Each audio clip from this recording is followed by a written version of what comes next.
আসসালামু আলাইকুম। ইটিন বাংলা সংবাদে সবাইকে স্বাগত জানাচ্ছি। আমি ভাবনা হবে। শুরুতেই বিআরবি কেবল সংবাদ শিরোনাম। কাদিয়ানীদের নিষিদ্ধের দাবিতে সোহরাওয়ার্দী উদ্যানে চলছে খতমে নবুয়াতের মহাসমাবেশ। ক্ষমতায় গেলে ব্যবস্থা নেওয়ার আশ্বাস বিএনপি জামায়াতের। এবারে নির্বাচন বিগত 3টি ভোটের মতো হলে জাতির ভাগ্যে চরম দুর্ভোগ নেমে আসবে। খুলনায় মোটর শোভাযাত্রায় জামায়াত নেতা গোলাম পরওয়ার।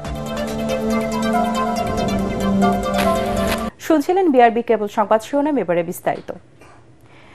কাদিয়ানীদের অমুসলিম ঘোষণা ও রাষ্ট্রীয়ভাবে নিষিদ্ধের দাবিতে রাজধানীর সোহরাওয়ার্দী উদ্যানে চলছে খতমে নবুয়াত মহাসমাবেশ।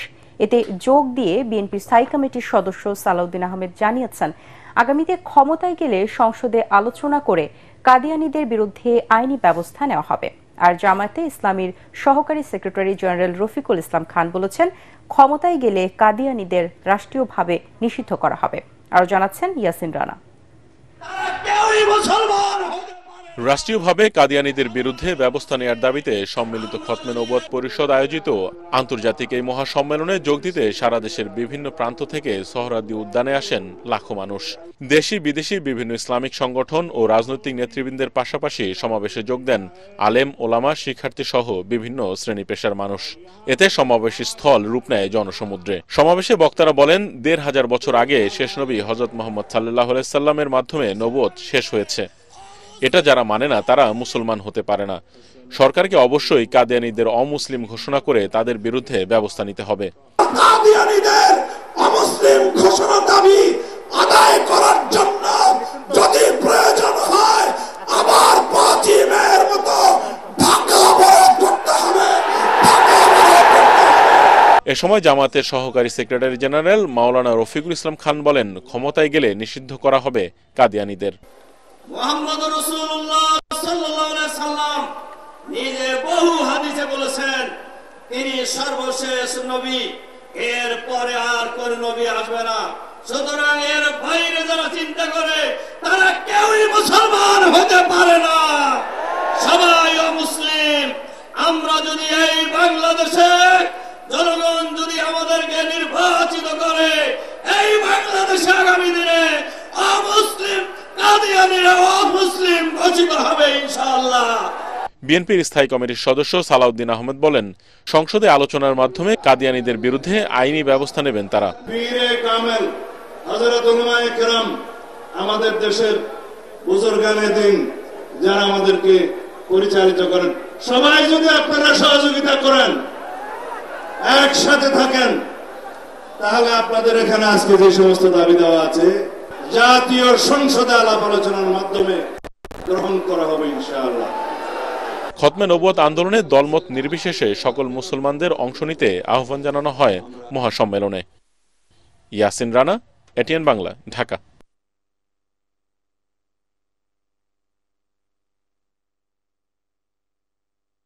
দর্শক, এই মুহূর্তে সোহরাওয়ার্দী উদ্যানে আছেন আমাদের সহকর্মী ইমদাদুল্লাহ বাবু। সরাসরি চলে যাচ্ছি সেখানে। বাবু, মহাসমাবেশ থেকে আর কি ঘোষণা দেওয়া হয়েছে বিস্তারিত জানাবেন আমাদের।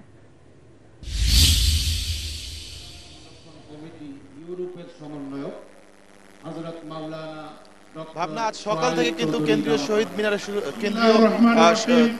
আসসালামু আলাইকুম ওয়া রাহমাতুল্লাহি ওয়া বারাকাতুহু। বক্তৃতা দেওয়ার অবকাশ নাই, শুধু একটা কথা বলতে চাই, আর সমাবেশের প্রয়োজন নাই। We want now action.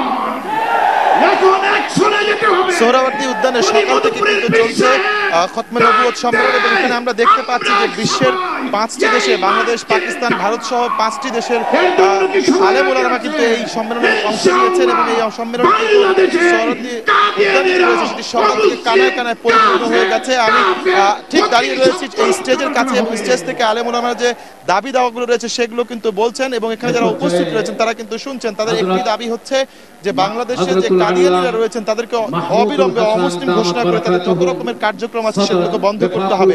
তারা বলছেন যে কাদিয়ানীরা মুসলমানদের নাম নিয়ে নানা রকমের কাফেরি কাজ করেন যেগুলো আসলে ইসলাম সমর্থন করে না। এছাড়াও তারা বলছেন যে কাদিয়ানীরা তাদের মতে মহানবী সাল্লাল্লাহু আলাইহি ওয়াসাল্লাম শেষ নবী নন, তাদের মতে আরো কেউ শেষ নবী হিসেবে আবির্ভূত হবেন। অথচ আলেম উলামারা যেটি বলছেন যে কোরআন শরীফেও কিন্তু বলা হয়েছে যে রাসূল সাল্লাল্লাহু আলাইহি ওয়াসাল্লামই হচ্ছেন একমাত্র শেষ নবী, তারপরে আর কোনো নবীর আগমন ঘটবে না। এছাড়াও রাসূল সাল্লাল্লাহু আলাইহি ওয়াসাল্লাম হাদিসেও কিন্তু বলেছেন যে আমার পরে যদি কেউ নবী হতো তাহলে তিনি হতেন হযরত ওমর খাত্তাব রাদিয়াল্লাহু তাআলা আনহু, কিন্তু সেই পথ কিন্তু আল্লাহ পাক বন্ধ করে দিয়েছেন, এমন হাদিসও কিন্তু রাসূল সাল্লাল্লাহু আলাইহি ওয়াসাল্লাম বলে গেছেন। সুতরাং তারা বলছেন যে এই যে কাদিয়ানীদের যে বিশ্বাস, এই বিশ্বাসটি মুসলমানদের যে ধর্মচর্চা রয়েছে সেই ধর্মচর্চা কিন্তু ব্যাঘাত করছে।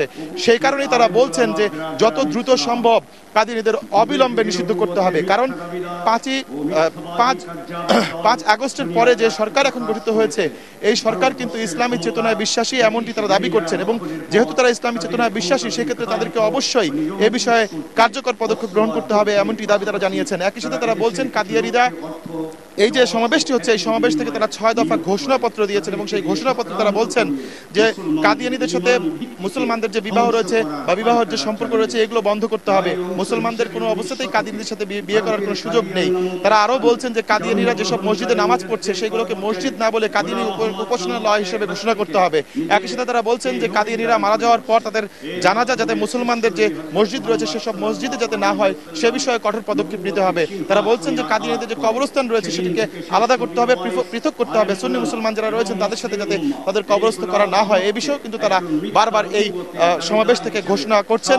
এবং সরকার যদি তাদের এই দাবি না মানে তাহলে তারা লকডাউন কর্মসূচি এমনকি ঢাকায় লং মার্চ কর্মসূচির মতো কঠোর আন্দোলনের কিন্তু হুঁশিয়ারি দিয়েছেন এই সমাবেশ থেকে। এবং সে অনুযায়ী সরকার যাতে দ্রুত সেই ব্যবস্থা নেয় সেজন্যই তারা সরকারকে বারবার কিন্তু অনুরোধ করছেন। এছাড়াও আপনাকে জানিয়ে রাখি যে এই সমাবেশে কিন্তু আলেম ওলামাদের পাশাপাশি আরো রাজনৈতিক যে দলগুলো রয়েছে সেই রাজনৈতিক দলগুলোর নেতাকর্মীরাও কিন্তু অংশ নিয়েছেন। এরই মধ্যে এখানে কথা বলেছেন জামায়াত ইসলামের সহকারী সেক্রেটারি জেনারেল রফিকুল ইসলাম, এছাড়াও বিএনপির জাতীয় স্থায়ী কমিটির সদস্য সালাউদ্দিন আহমদ, এছাড়াও কথা বলেছেন মামুনুল হক, কথা বলেছেন আরো রাজনৈতিক যে নেতাকর্মীরা আছেন পীর সাহেব চরমনাই, তারা কথা বলেছেন এখানে।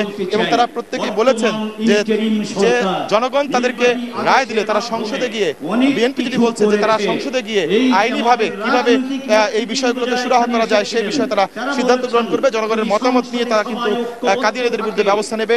এছাড়াও এখানে যে জামায়াত ইসলামীর সহকারী সেক্রেটারি জেনারেল ছিলেন রফিকুল ইসলাম, তিনি বলেছেন যে জামায়াত ইসলামী ক্ষমতায় গেলে শিগগিরই কাদিয়ানীদেরকে নিষিদ্ধ করা হবে এবং তাদেরকে অমুসলিম ঘোষণা করা হবে। তো এইরকমই এভাবেই কিন্তু বিভিন্ন বক্তারা যারা রয়েছেন তারা কিন্তু এখানে কথাবার্তা বলছেন এবং তারা বারবার একই দাবি জানাচ্ছেন যে কাদিয়ানীদের অবশ্যই দ্রুত অমুসলিম ঘোষণা করে তাদেরকে নিষিদ্ধ করতে হবে। তো ভাবনা এই ছিল সোহরাওয়ার্দী উদ্যান থেকে আমার কাছে সর্বশেষ তথ্য। জি বাবু, আপনাকে ধন্যবাদ। এবারে নির্বাচন 2014, 18 ও 24-এর মতো হলে জাতির ভাগ্যে চরম দুর্ভোগ নেমে আসবে বলে সতর্ক করেছেন জামায়াত ইসলামীর সেক্রেটারি জেনারেল মিয়া গোলাম পরওয়ার। সকালে খুলনায় নিজ আসনে নির্বাচনী প্রচারণায় মোটর শোভাযাত্রা শেষে তিনি কথা বলেন। এ সময় পরওয়ার আরও বলেন, অতীতে যারা কোনো বিশেষ দলের পক্ষে কাজ করেছেন সেই ওসি, এসপি, প্রধান বিচারপতি সহ সবাই পালিয়ে গেছেন। বর্তমানে যারা আছেন তাদের বিরুদ্ধেও অনিয়মের অভিযোগ এলে কেউ পালানোর পথ পাবেন না বলে হুঁশিয়ারি করেন তিনি। তাই আগামী নির্বাচন স্বচ্ছ করতে প্রশাসন সহ সকলকে নিরপেক্ষ থাকার আহ্বান জানান মিয়া গোলাম পরওয়ার।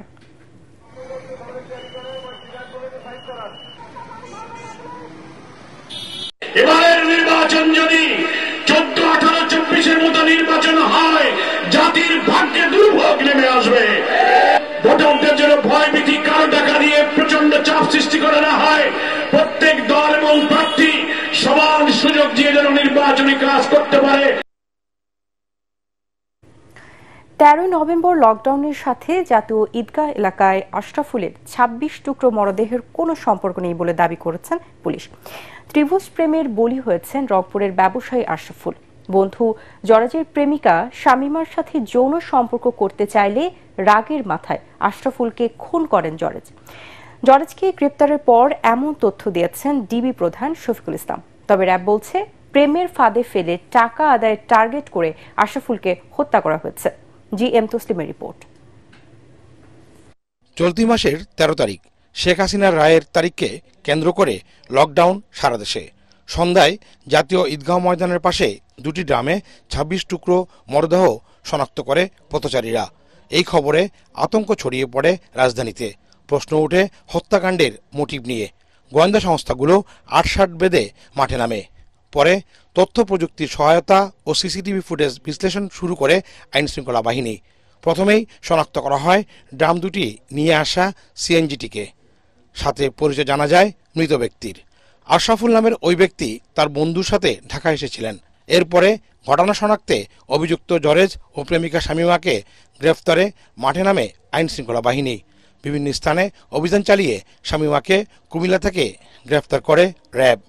সংবাদ সম্মেলন করে র্যাব জানায় 10 লক্ষ টাকা হানি ট্র্যাপ করে নেয়ার চেষ্টায় ব্যর্থ হয়ে আশরাফুলকে হত্যা করে তার বন্ধু। কিন্তু রাজধানীর শনির আখড়ায় অজ্ঞান করে আশরাফুলের অশ্লীল ভিডিও ধারণ করলেও কেন ব্ল্যাকমেইলের চেষ্টা করেনি জরেজ? সে প্রশ্নের উত্তর নেই র্যাবের কাছে। তবে শামীমার দেয়া তথ্যে উঠে আসে হত্যাকাণ্ডের বর্ণনা। রংপুর হতে ঢাকায় আসার পূর্বেই জরেজ তার প্রেমিকা শামীমা আক্তার কোহিনুরকে ফোনে জানায় ভিকটিম আশরাফুলের সহিত সে যেন অন্তরঙ্গ ভিডিও ধারণ করে এবং পূর্ব পরিকল্পনা অনুযায়ী সে ভিডিও দেখিয়ে যাতে তারা 10 লক্ষ টাকা আমাদের যে আশরাফুল তার কাছ থেকে আদায় করতে পারে। পরে জরেজকে গ্রেফতার করে ডিবি জানায় ত্রিভুজ প্রেমের সম্পর্কের বলি আশরাফুল। প্রবাসী জরেজের সাথে একটি অনলাইন মাধ্যমে প্রবাসী জরেজের প্রেমিকা শামীমা আশরাফুলের সাথে অবৈধ সম্পর্কে জড়িয়ে পড়লে ক্ষুব্ধ হয়ে হত্যা করা হয় তাকে। পরিকল্পনা অনুযায়ী তারা মালটা নিয়ে আসে, মালটা জুস করে আশরাফুলকে জুসের ভিতরে ঘুমের ট্যাবলেট দিয়ে খাওয়াই দেয়। কিন্তু আশরাফুল ঘুমায় না। আশরাফুল বাসায় আসে, বাসা পরিষ্কার করার পর বারবার শামীমার সান্নিধ্যে যেতে চেষ্টা করে, যেটা জারেজুল বাধা দেয়। এক পর্যায়ে তাদের ভিতর তর্কাতর্কি হয়। আশরাফুল যখন চিৎকার চেঁচামেচি করে তখন শামীমা তার ওড়নাটা আশরাফুলের মুখের ভিতরে দিয়ে কস্টেপ দিয়ে মুখটা পেঁচায় দিয়ে ওরা ওই অবস্থা রাখে। কিছুক্ষণ পর দেখে যে তারা দুইজন উপলব্ধি করে যে আশরাফুল আর নড়াচড়া করতেছে না। তখন তারা করে দেখে যে মারা গেছে। এই ঘটনায় শাহবাগ থানায় মামলা হয়েছে। জরেজ ও শামীমাকে আদালতে পাঠানো হয়েছে। জি.এম. তসলিম, এটিএন বাংলা, ঢাকা। গাজীপুরের কোনাবাড়িতে একটি আবাসিক ভবন থেকে রহিমা খাতুন নামে এক গৃহবধূর গলাকাটা মরদেহ উদ্ধার করা হয়েছে। এ সময় স্বামীকেও গলাকাটা অবস্থায় উদ্ধার করে হাসপাতালে ভর্তি করা হয়। স্ত্রীকে হত্যার পর স্বামী নিজেই আত্মহত্যার চেষ্টা করেন বলে ধারণা পুলিশের। সকালে মহানগরীর কোনাবাড়ি নওয়াবালি মার্কেট এলাকা থেকে মরদেহটি উদ্ধার করে পুলিশ।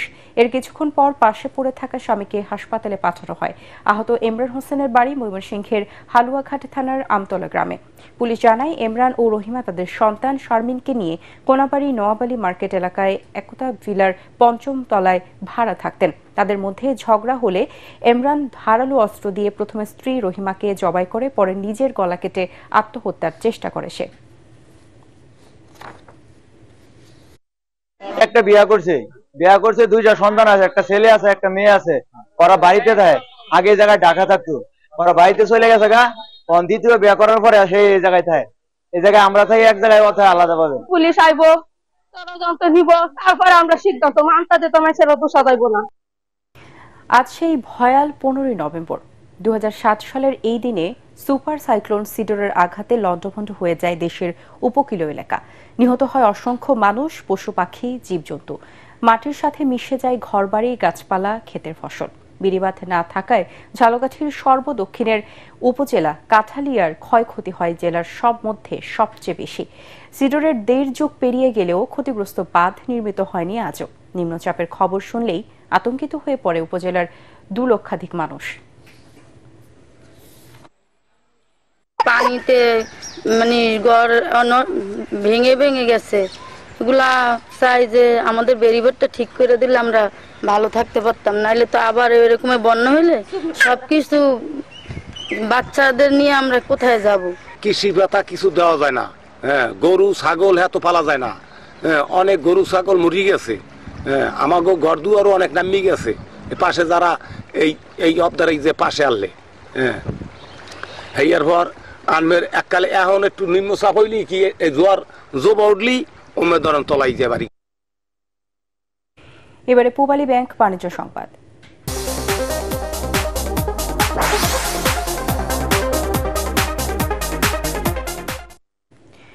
লাভজনক হওয়ায় জামালপুরের বকশীগঞ্জের গারো পাহাড়ে দিন দিন বাড়ছে মধু চাষ। গারো পাহাড়ের আবহাওয়া ও ফুলের বৈচিত্র্য মধু চাষের আদর্শ পরিবেশ বলে মনে করেন মৌচাষীরা। এ বিষয়ে পরামর্শ দিচ্ছে কৃষি বিভাগ। জামালপুর প্রতিনিধি লুৎফর রহমানের পাঠানো তথ্য ছবিতে আরো জানাচ্ছেন ফারহিন ইসলাম টুম্পা। বকশীগঞ্জের গারো পাহাড় এখন যেন এক মধুর রাজ্য। বনের মাঝে গাছের ফাঁকে এমন সারি সারি মৌবাক্স। পাহাড়ি বনের নাম না জানা অসংখ্য ফুলের কারণেই এখানে মধু সংগ্রহে আগ্রহী উঠছেন চাষিরা। সাতক্ষীরা, বগুড়া, নরসিংদী, গাজীপুর, সিরাজগঞ্জ দেশের নানা প্রান্তের শতাধিক মৌচাষী বসিয়েছেন হাজারো বাক্স। প্রতি বাক্স থেকে সপ্তাহে 5 কেজিরও বেশি মধু তুলছেন তারা। আর প্রতি মণ বিক্রি হচ্ছে 16 থেকে 18,000 টাকায়। এখন মোটামুটি আবহাওয়া ভালো আছে। আবহাওয়া যদি এভাবে ভালো থাকে তাহলে আশা করা যায় আমরা এখান থেকে মধু সংগ্রহ করতে পারবো। আমাদের এখানে বর্তমানে 500 বক্স আছে। আমরা এখানে পাহাড়ি মধু সংগ্রহ করতে আইছি। 15 থেকে 20 দিন পরে কালেকশন দিলে 10 থেকে 11 মণ মধু আমরা সংগ্রহ করতে পারবো। কৃষি অফিসারেরা যদি আমাদের একটু বুদ্ধি পরামর্শ দিত, সুযোগ সুবিধা দিত, তাহলে আমাদের খামারিদের জন্য অনেক সুবিধা হতো। লাভজনক হওয়ায় ভবিষ্যতে এসব পাহাড়ে মধু চাষ আরো বাড়বে বলে মনে করছে স্থানীয় কৃষি বিভাগ। পাহাড়ের রিসোর্সটাকে কাজে লাগিয়ে বেশ কিছু কৃষক এখন আগ্রহী হচ্ছে এই মধু চাষের ক্ষেত্রে। তো দীর্ঘদিন ধরেই এটা শুরু হয়েছিল, তবে এখন এটা মোটামুটি ভালোভাবে এক্সটেনশন হচ্ছে। আমরা পরিদর্শন করছি এই মধু চাষের কৃষি চাষীদের সাথে। গারো পাহাড়ে মধু চাষ একদিকে যেমন বেকারদের কর্মসংস্থান তৈরি করছে, অন্যদিকে পাহাড়ি ফুলের খাঁটি মধু বিদেশে রপ্তানির সম্ভাবনাও তৈরি করেছে। Bureau report, ATN Bangla. এবারে অর্থ সংবাদ।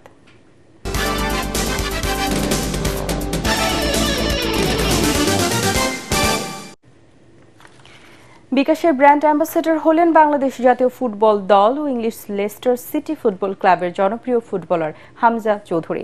দেশের মানুষের সাথে নতুন আবেগে ফুটবলকে সংযুক্ত করা এই খেলোয়াড় গ্রাহকদের ক্যাশলেস লেনদেন উৎসাহিত করতে বিকাশের বিভিন্ন ধরনের প্রচার কার্যক্রমে অংশ নেবেন। ডিজিটাল লেনদেন অভ্যস্ততা বাড়ানোর পাশাপাশি সেবাটির ইকোসিস্টেম শক্তিশালী করার লক্ষ্যেও একসাথে কাজ করবে বিকাশ ও হামজা চৌধুরী। সম্প্রতি রাজধানীর একটি হোটেলে হামজা চৌধুরীর সাথে বিকাশের চুক্তি সই হয়।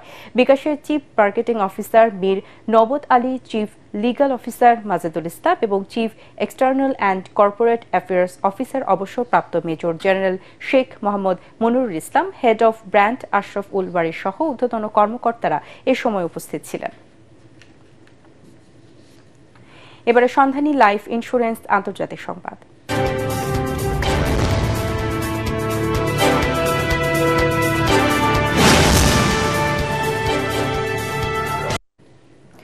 সমালোচনার মুখে কফি, গরুর মাংস, কলা, কমলার রস সহ 2 শতাধিক খাদ্যপণ্যের উপর থেকে শুল্ক প্রত্যাহার করেছেন যুক্তরাষ্ট্রের president Donald Trump.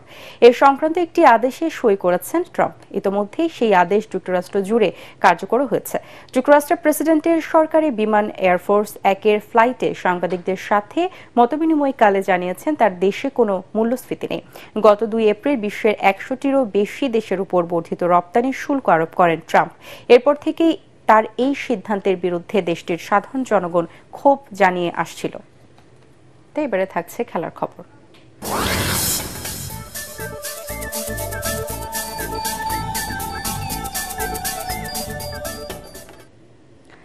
Lionel Messi এবং লাউতারো মার্টিনেজের দেওয়া গোলে আন্তর্জাতিক প্রীতি ফুটবল ম্যাচে অ্যাঙ্গোলাকে 2-0 ব্যবধানে হারিয়েছে বিশ্ব চ্যাম্পিয়ন আর্জেন্টিনা। এদিকে অন্য ল্যাটিন দল বলিভিয়াকে 2-0 গোলে পরাজিত করেছে এশিয়ান প্রতিনিধি দক্ষিণ কোরিয়া। আর সৌদি আরব একমাত্র গোলে হারিয়েছে আইভরি কোস্টকে। পরাগ আরমানের রিপোর্ট।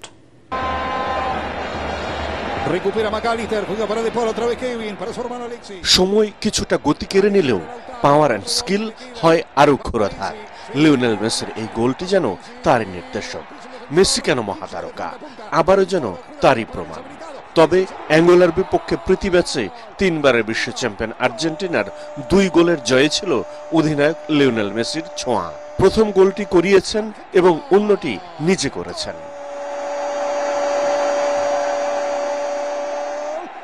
অবশ্য লুয়ান্ডায় স্বাগতিক অ্যাঙ্গোলার বিপক্ষে ফেভারিট ছিল লিওনেল মেসির দলই। বিশ্ব র্যাঙ্কিংয়ে তাদের চেয়ে 87 ধাপ পিছিয়ে থাকা আফ্রিকান দল অ্যাঙ্গোলা স্বাধীনতার 50 বছর পূর্তি উপলক্ষে এই ম্যাচটি আয়োজন করেছিল। মেসির ক্রসে আর্জেন্টিনাকে এগিয়ে দেওয়ার প্রথম গোলটি করেছিলেন লাউতারো মার্টিনেজ খেলার 44 মিনিটে।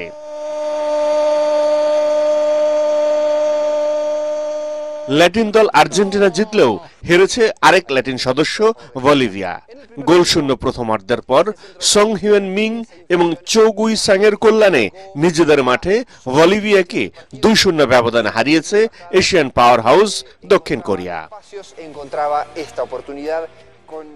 এশিয়ার আরেক দেশ সৌদি আরবও জয় পেয়েছে।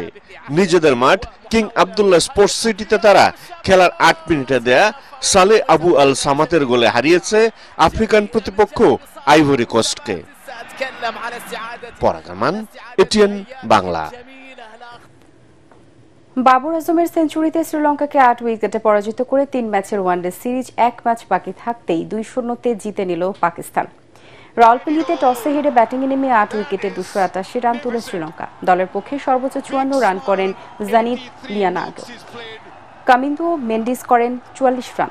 পাকিস্তানের পক্ষে 3টি করে উইকেট নেন হ্যারিস রৌফ ও আবরার আহমেদ। জবাবে 10 বল ও 8 উইকেট হাতে 289 রানে জয় পায় পাকিস্তান। ম্যাচ সেরা বাবর আজম 102 রানে অপরাজিত থাকেন। 78 রান করেন ফকর জামান।